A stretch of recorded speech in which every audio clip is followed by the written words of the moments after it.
વજન અલગ આવે, છોકરીઓનું વજન અલગ આવે. છોકરાઓને મોટું આવે ને છોકરીઓનું થોડું એનાથી નાનું આવે. બરાબર. આની કોમ્પિટિશન તાલુકા લેવલમાં થાય, જિલ્લા લેવલમાં પણ થાય, રાજ્ય લેવલમાં પણ થાય અને બીજી આઉટ ઓફ કન્ટ્રીમાં પણ થાય. આપણે અહીંયાથી કોમ્પિટિશનમાં ભાગ લેવાનો, એમાં તમે પણ બોમ્બે પણ જવા થાય, દિલ્હી પણ જવાનું થાય. ખબર પડી ગઈ. હવે આને ગ્રીપ કઈ રીતે પકડવાની? પહેલાં તો ગ્રાઉન્ડ કેવા પ્રકારનો આવે? ગ્રાઉન્ડ પહેલાં આમ સીધું આવે. કેટલા મીટર? 15 મીટર. કેટલા? 15 થી 20 મીટર. પછી એક લાઈન આવે આ રીતે.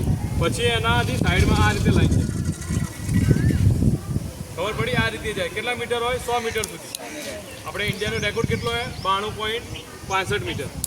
92 મીટર સુધી જાય. કેટલું થાય ખબર હે? 92 મીટર. અહીંયાથી ફેંકે તો કે સામે ઘર નહીં ત્યાં એટલું દૂર. બરાબર. હવે ખેલાડી અહીંયા સાઈડ ઊભો હોય એને દોડતો આવે. જે આ લાઈન પૂરી થાય ને એના પહેલાં એને ભાલો પેક છોડી નાખવાનો. જો ભાલો પેક છોડીને લાઈનને ક્રોસ કરી દે તો ફાઉલ. લાઈનને ક્રોસ કરવાનું નહીં. એટલે લાઈનથી થોડા દૂર આવીને નાખવાનું. તો તમે ત્યાં ઊભા રહી શકો. ખબર પડી ગઈ. હવે આની ગ્રીપ પહેલાં આ રીતે પકડી લેવાનું. મુઠ્ઠી બંધ કરો ને એમ પકડી પછી પોતાની જમણી આંગળી આગળ બાજુ લોક કરવાની. જ્યાં દોરડી પૂરી થતી હોય ને ત્યાં લોક કરવાની. લોક કરી આ મુઠ્ઠી આ બાજુ પાછળ અંગૂઠો પાછળ લઈ જવાનું. આ રીતે નાખવાનું. આને દોડતા જો જરા નાખવાનું આવે ને છેલ્લા 5 મીટર સુધી મુવમેન્ટ સુધી આ રીતે પેલા 15 મીટરનો રનવે આવે તો 10 મીટર સુધી આમ જ દાડવાનું. એટલે પકડવું બધા બાજુ ધ્યાન આપજો. હું નાખું. બરાબર. ના થોડા આ બાજુ જઈએ તમે. આ બાજુ જઈએ. જો પહેલાં શું કરવાની? પહેલાં આના માટે ખાસ જરૂરી શોલ્ડરની શોલ્ડર ખેંચાઈ જાય.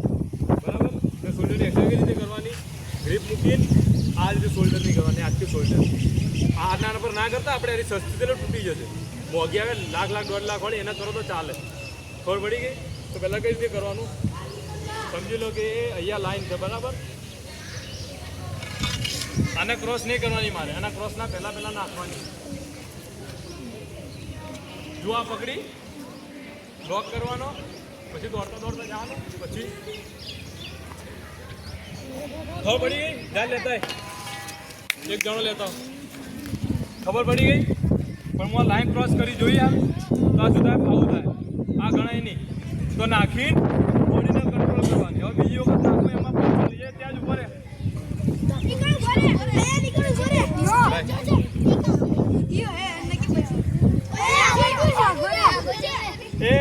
ઉપર રોડ સાઈડ આવતો રે.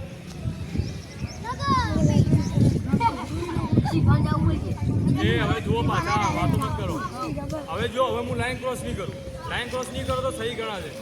એટલે થોડા પાછળથી નાખવાનું.